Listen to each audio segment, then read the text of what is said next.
Welcome back to Worship Guitar Academy. This is your instructor, Patrick.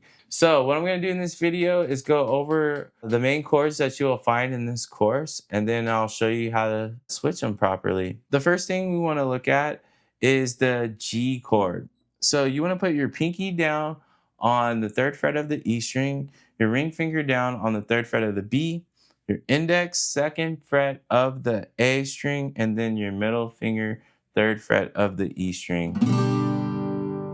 That is your G major chord. Okay, the next chord you want to do is your C add 9 chord. All right, so we fret it just like the G chord, but we're moving our 2 fingers down a string. So pinky on the 3rd fret of the E, ring finger 3rd fret of the B, index 2nd fret of the D string, and middle 3rd fret of the A string.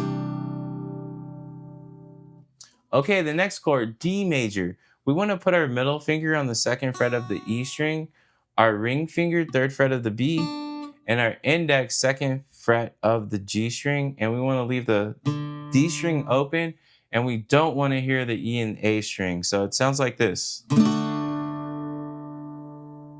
That is D major.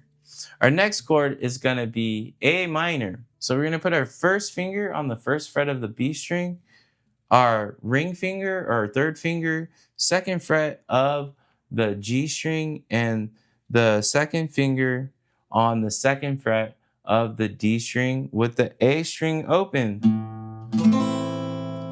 E string is also open down here as well. And this low E, we don't need to hear it. It's not necessary. So we can leave that one out. That is A minor.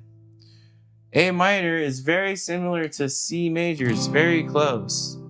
A minor has that finger on the 1st fret of the B, and so does C major. And then we want to move our middle finger up to the D string at the 2nd fret, our ring finger 3rd fret of the A string.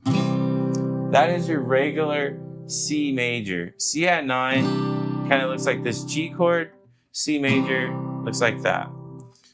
Our next chord is E minor. So you want to take your middle finger, put it on the 2nd fret of the D string, and then the first finger, you want to put it 2nd fret of the A string.